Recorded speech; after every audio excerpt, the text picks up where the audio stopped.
The views and opinions expressed by the hosts do not necessarily state or reflect those of the company and its management. Furthermore, the views and opinions of the guests do not reflect those of the hosts, the show, the management, and the network. Lahat ng lihim ilalapag. Lahat ng eskandalo ibuyan. Walang magtatapos sa The Buzz 10 presents 10 shocking secrets and scandals. Expose ang di umano'y inatagong relasyon. Malalampas na. Kontrobersyal na halikan iniintriga. Ang iniinit na hiwalayan na bunyag na. Ang di umano'y bagong magkarelasyon. Uli sa camera. Daming love team sa pelikula. Nanunumbalik na ba ang damdamin sa isa't isa? Ang namugot na matamis na pagtitinan sa loob ng bahay. Ituloy. Sikat na married couple. Laglag na ang private affairs. Ang inilihim na kasalan. Amin na ngayong hiwalay na. Ang matabang na relasyon ng isa't niya. Tungkol sa hinaing para sa mga anak. At ang una sibong pagharap ng isang ama. Abangan, ito ang The Buzz. And these are the 10 shocking secrets and scandals. Expose! Magandang hapon, Pilipinas. Ito po ang The Buzz. Pilipinas, makinig ng mabuti at talasan ng mga mata. Dahil ngayon, labasan na ng mga panggulat na kontrobersiya. Ako po, si Boy Abunda. 10 shockers na talagang magbubulgar ng hard evidence na walang patawad. Ako po si Rufa Gutierrez. 10 sikreto at iskandalo, talagang higante ang mga kumpirmasyon. Ako po si Chris Aquino. Hinga ng malalim, Pilipinas, dahil narito na. The Buzz 10 presents 10 shocking secrets and scandals. Expose! Ang una, number 10. Boxing superstar Manny Pacquiao at Krista Ranillo. May sikreto nga bang relasyon? Narito ang buong kwento.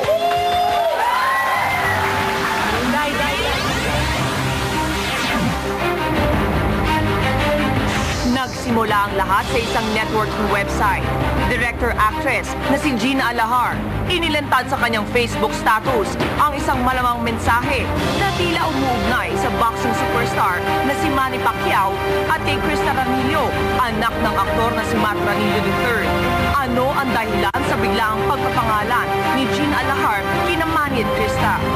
Matapos putaktihin ang intriga si Aramina, si Krista ang sumunod na kinakabit ang pangalan kay Manny. Linggo, sa The Buzz Top 10, binato sa ina ng boksingero ang intriga tungkol sa mga babae di umano ni Pacquiao. Pero si Nanay Junisha, pagtatanggol sa mag-asawang Pacquiao ang ginawa. Ang daming humahanga sa kanya, lalo na sa mga babae. Hindi totoo yan ang mga balita. Naalam na, pati si Chinky, sabi ko, huwag na kayo maniwala sa mga balita kasi sikat ang mister mo. O ikaw ang pinakaray na ara ng General Santos sa tahanan ni Manny. Ngunit bakit tila nakasisiguro ang actress-director na si Gina Alahar na may pagkakaugnay nga sina Manny at Krista? Ang isyong tila puputo sa isang higanteng skandalo.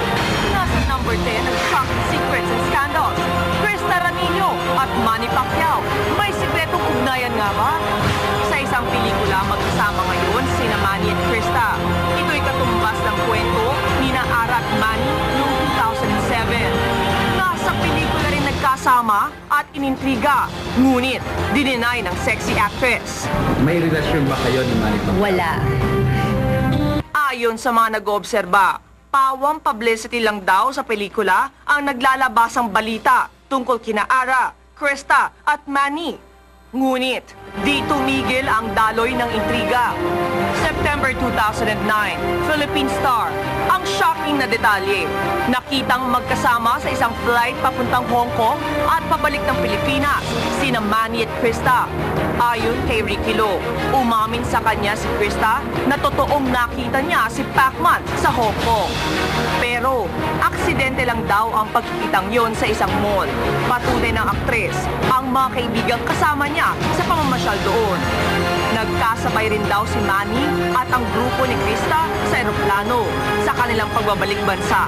Nasa economy section raw ang aktres at nasa business class naman daw si Manny.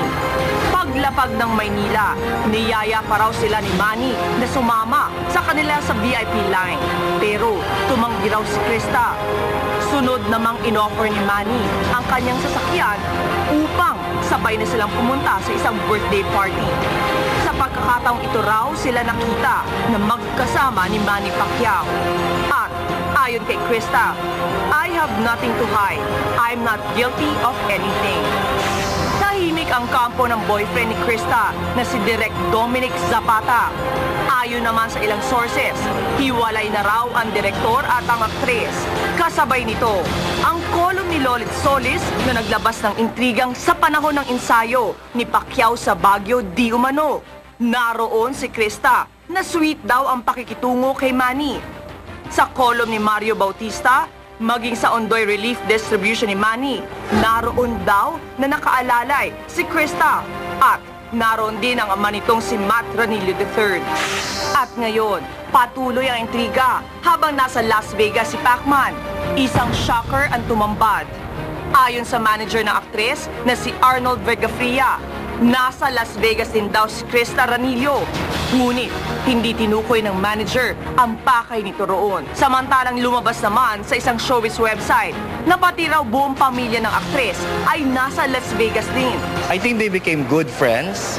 And up to now, I think he's part of the Team Pacquiao. That's why he's going to Las Vegas. Tingin ng manager ni Krista, ang turingan ng dalawa, magkaibigan lang.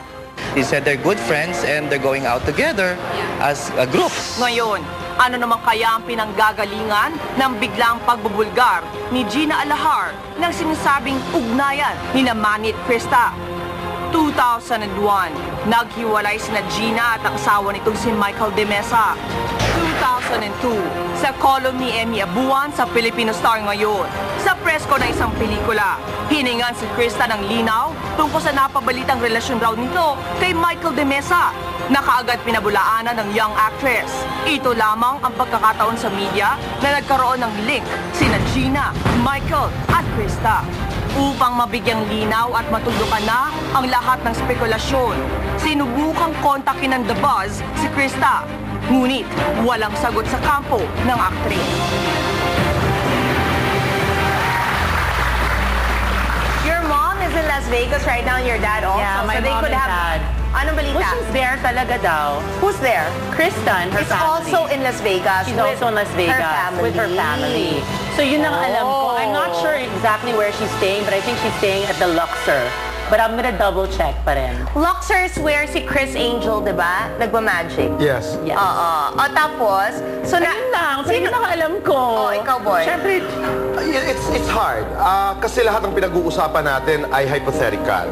Halimbawa lamang nasa Las Vegas, Krista Ranillo, because di umano'y she's having an affair with Manny Pacquiao, diretsahan. It's wrong. Okay? Yes. Mali po ang pakikipag-ugnayan sa isang taong may asawa. Pero itong aking sasabihin, who are we to judge? Do we know all the details? It takes two to tango. May karapatan ba tayong ipako sa krus ang isang babaeng umiibig sa isang lalaking may asawa? I don't think that responsibility belongs to us. kay Jinky.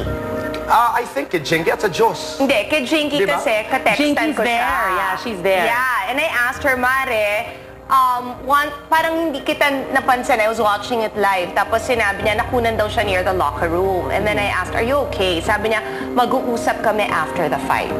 And there's more that she texts me, but I feel it's too private to share. Ako gusto ko yun, yung respeto na ibinibigay din ni Jinky sa kanyang asawa dahil hindi pwedeng awahin mo ang iyong Bagong asawa fight. before the fight. Yes, congratulations nga congratulations. pala kay Yes. Manny You make us Pacquiao. proud. You make us proud as a people. Congratulations. Mabuhay ka, Manny Pacquiao. Yeah, pero very malaman. Oh, basahin yung dalawa para ma-shock kayo. Actually, marami akong alam, pero hindi ko naman pwedeng sabihin. Hindi, yun yung tinext ni Jinky. Ako wala ako masyadong It's a bit alam. shocking. No, but the other element here, Oh my God! the other element here ay yung entry sa Facebook ni kaibigang Gina Alahar because it's very telling. Okay? Nakaka-shock naman. Oh, yun na nga eh. That's why, di ba? So, Mare, maghihintay na lang kami sa iyong Yes. pagbalik, di ba? Pwede namin i-share sa'yo, pero... No, we cannot. Rufai, No, but not only in the front two of you have read it. Okay, fine. So, if this goes out to Jinky's watching, anybody... naloloka na siguro siya. Yeah, pero Kasi kayong dalawa nakita lang na ang sabi pinabasa na. ko noon. So, don't share. Ako, Pero in fairness, I'm Wait not lang, joking. Philippines, dalawa po ang pinabasa ko lang nung text. So, kung kumalat yan, alam na natin. I'm not chismosa. See, me, I'm very quiet. Ako rin. Napakatahimik ko po. O, tingnan niyo po. Okay. Marami Pero pa. I guess ang ano na lang masasabi natin doon is that there are children involved.